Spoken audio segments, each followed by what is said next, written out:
Now for half adder अगर हमने addition करनी है, हमारे पास दो नंबर्स हैं 0 1 और 1 1, इनके दरमियान एडिशन करनी है तो 1 1 जो ऐड होगा तो उसकी एडिशन के बाद ज़ीरो उसका सम आ जाएगा और 1 इसमें कैरी हो जाएगा। अब इसमें ये जो 1 कैरी होगा, आप इसको हाफ एडर के तौर पे यूज़ नहीं कर सकते। हाफ एडर सिंपली 0 और 1 को ही ऐड करेगा। ये जो 1 कैरी हुआ है, इसके लिए आपको रिक्वायर्ड है कि आप फुल एडर यूज़ करें। ये 1 जो कैरी है, वो फुल एडर में सी इन की एक इनपुट बन जाएगी। सो ये इस टाइप की एडिशन जो है जिसमें आपको दो बिट्स को ऐड करना होता है किसी भी दो बिट्स के साथ, वो हाफ एडर के साथ पॉसिबल नहीं है।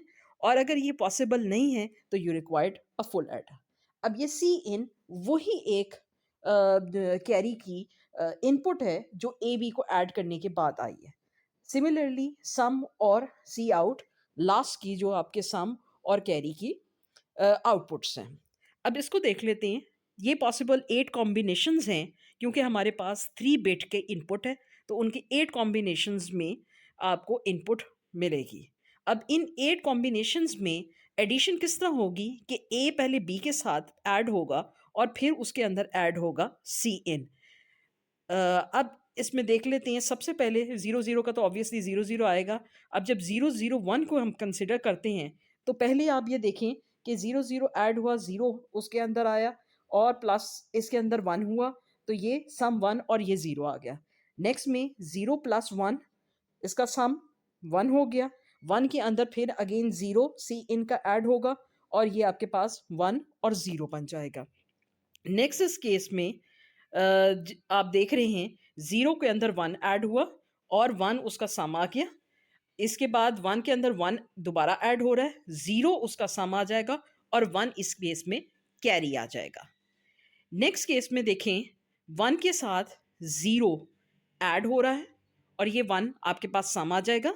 फिर ये 1 0 के साथ ऐड होगा और आपके पास अगेन 1 आ जाएगा और इस केस में आप ये देखते हैं कैरी 0 है। नेक्स्ट केस में जब हम 1 0 और 1 1 को ऐड कर रहे हैं तो उसमें 0 और 1 कैरी आ गया।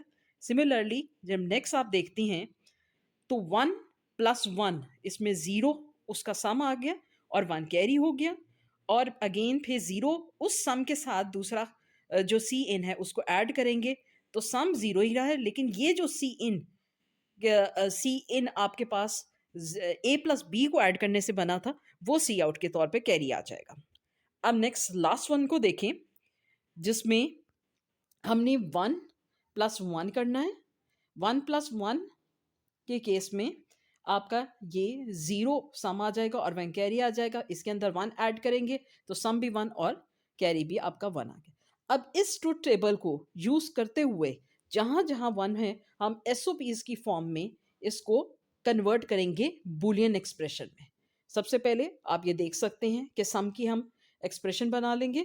सम के 1 जो हैं वो 4 जगह अवेलेबल हैं और सी आउट के लिए भी 1 जो है आप कॉलम में देखते हैं कि 4 इनपुट के कॉम्बिनेशंस के लिए उसकी आउटपुट 1 है। तो यहाँ पे हमने एसओपीज़ की फॉर्म में इन 4 एक्सप्रेशंस को लिख दिया एसओपीज़ की फॉर्म में। अब ये देख लें सिर्फ 1 1 को यूज़ करना है। इसमें से अब ए बार को हमने कॉमन लिया और वो दूसरे दो टर्म में से ए को कॉमन लिया। अब यहाँ पे आप देख रहे हैं B bar C in plus B C in बार, ये एक्सॉर की फॉर्म बन गई किसके दरमियान, बी और सी इन के दरमियान। अब यहाँ पे आप देखें बी बार और सी इन प्लस बी और सी इन, ये आपकी टर्म बन गई जो कि एक्सॉर की इन्वर्टेड फॉर्म आ जाती है। ठीक है, तो एक्सॉर और एक्सनॉर का जो है ये कॉम्बिनेशन आपके सामने अगर हम कंसिडर कर लें, ये वाली पहली टर्म एक्स है और दूसरी वाली टर्म एक्स बार है, तो हम इसको लिख सकते हैं इन तीनों टर्म्स को in the form of XOR A XOR B XOR C in. ठीक है, नेक्स्ट फॉर सी आउट हम इसको अब कंसिडर करते हैं कि अब सी आउट में भी आप देख रहे हैं कि 4 जगह पे 1 की वैल्यू अवेलेबल है, तो उस 4 कॉम्बिनेशन के लिए हम बूलियन एक्सप्रेशन एसओपी की फॉर्म में भी लिख सकते हैं। ठीक है, अब ये एसओपी की फॉर्म में हमने एक्सप्रेशन, इस फॉर्म को अब हम मिनिमाइज करेंगे। एक मेथड जो है वो मिनिमाइज करने का आपको पास के मैप का है, हम इसका के मैप ड्रॉ कर लेते हैं। अब के मैप में आप ये देख सकते हैं कि के मैप फर्स्ट जो आपकी टर्म है वो सेकंड टर्म है, थर्ड टर्म है और फोर्थ टर्म, उसके लिहाज से ये हमने के मैप में मैपिंग की है। आपका जो फर्स्ट वाली टर्म है ए बार बी सी इन बार, ये आपका लाई कर रहा है ये थर्ड वाले ब्लॉक में।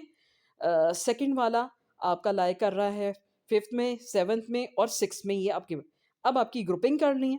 अब ग्रुप्स आप मिनिमम इसमें मैक्सिमम जो बना सकते हैं वो टू टू के ग्रुप्स बना सकते हैं।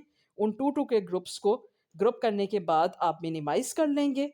ईच ग्रुप की आपने वैल्यूज़ ये देख ली कि किस तरह से ये वैल्यूज़ लिखी जा रही हैं और इन वैल्यूज़ को आप लिख देंगे तो सी आउट आपके पास किस फॉर्म में आ जाएगा, एक मिनिमाइज एसओपी की एक्सप्रेशन के फॉर्म में आपके पास वैल्यू आ जाएगी। ठीक है, जो कि आपके सामने स्क्रीन पे अवेलेबल है। सेकंड मेथड भी है कि जिससे हम इसको मिनिमाइज कर सकते हैं। अभी आपने एसओपी की फॉर्म में लिख लिया है, इंस्टेड ऑफ मेकिंग के मैप हम इसमें से कॉमन लेते हैं। कॉमन लेके इसमें दो टर्म्स इस तरह से क्रिएट कर लेते हैं।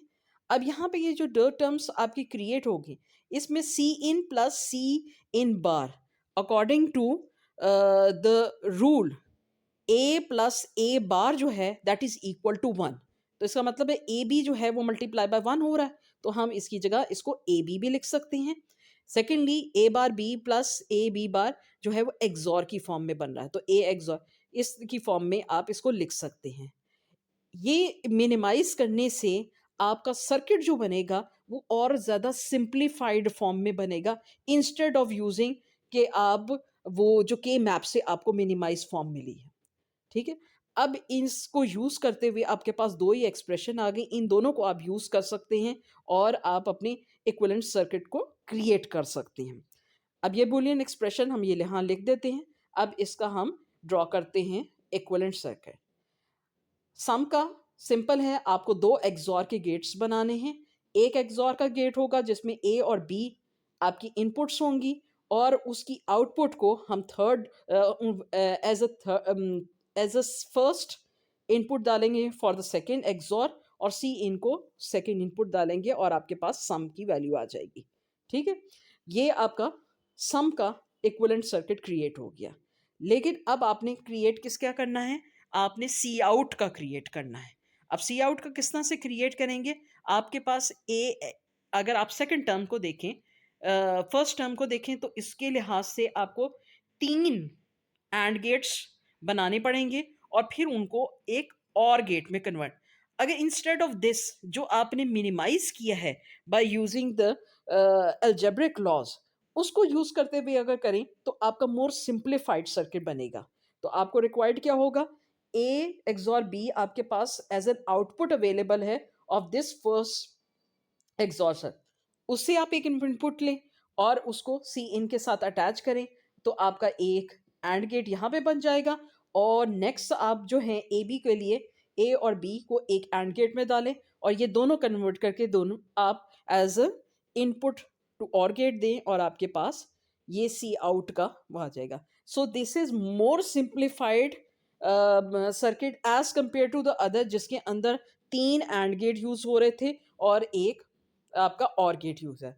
सो इस तरह से काम करने से आप ये जो है फुल एडर का इक्विवेलेंट सर्किट क्रिएट कर लेंगे। अगर आप इसको क्लोजली कहें तो ये डॉटेड लाइन में आपको नजर आ रहा है हाफ एडर, एक हाफ एडर यहाँ बना हुआ है, एक हाफ एडर यहाँ। तो बेसिकली फुल एडर जो है वो कॉम्बिनेशन ऑफ हाफ एडर ही होता है। ठीक है, तो अगर आपको टू बिट टाइप की करनी है जिसके अंदर कैरी की फॉर्म भी आ रही है तो उसके लिए हाफ एडर से आप ये नहीं बना सकते, उसके लिए आप इसको को रिक्वायर्ड होता है कि आप फुल एडर बनाएं और full adder basically combination of half adder ही होता है।